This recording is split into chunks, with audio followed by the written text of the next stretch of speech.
Hi friends, welcome back to my channel. இன்னைக்கு நம்ம பார்க்க போற வீடியோ என்னன்னு பார்த்தீங்கன்னா, உங்கள் வீட்டில் செல்வம் பெருக அதிர்ஷ்டம் உண்டாக பூஜை அறையில் இதை வையுங்கள். வாங்க இன்னைக்கு அதை பத்தி பார்க்கலாம். இந்து மதத்தில் பெரும்பாலும் வாஸ்து முறைப்படிதான் வீடு கட்டப்படுகிறது.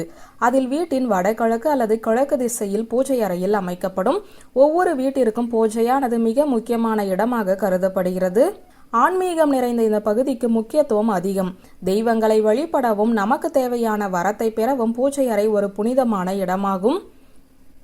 பொதுவாக பூஜை அறையில் நல்ல அதிர்ஷ்டத்தை ஈர்க்கும் மற்றும் ஆன்மீக சூழலை மேம்படுத்தும் விஷயங்களை மட்டுமே வைக்க வேண்டும் என்று நம் வீட்டு பெரியவர்கள் சொல்வதுண்டு.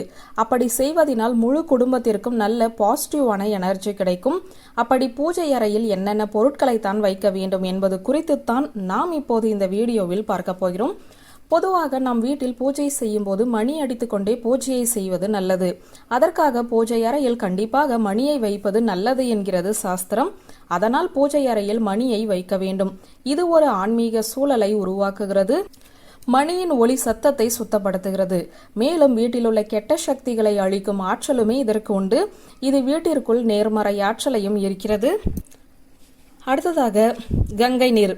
நதியிலிருந்து கொண்டு வரப்படும் தண்ணீருக்கு கங்கை நீர் என பெயர். இது வீட்டை சுத்தப்படுத்துகிறது. எதிர்மறை ஆற்றல்களை நடுநிலையாக்குகிறது. வீட்டில் நல்ல சூழ்நிலையை உருவாக்குகிறது. செல்வத்தை ஈர்க்கிறது. பூஜை அறையை சுற்றி தினமும் கங்கை நீரை தெளிப்பது வீட்டிற்கு நல்லது. அடுத்ததாக வீட்டில் தினமும் பூஜை அறையில் காலை மற்றும் மாலை என 2 வேளைகளிலுமே விளக்கேற்ற வேண்டும். விளக்கு என்பது ஒளி, பிரகாசம் மற்றும் அறிவின் சின்னம். இந்த நோக்கங்களுக்காக பூஜை அறையில் தினமும் ஒரு தீபம் ஏற்றப்பட வேண்டும். இது ஆன்மீக உணர்வை மேம்படுத்துகிறது. அதனால் வீட்டில் விளக்கு ஏற்றாத நாளே இருக்கக்கூடாது.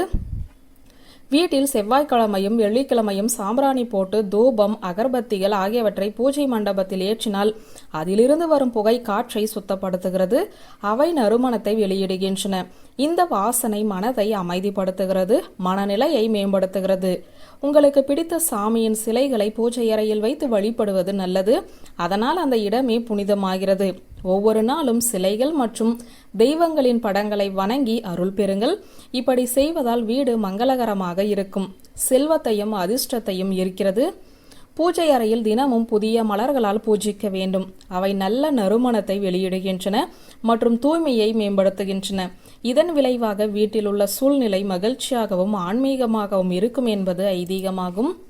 வியூவர்ஸ், இந்த வீடியோ உங்களுக்கு பிடித்திருந்த லைக், கமெண்ட், ஷேர் பண்ணுங்க. நன்றி.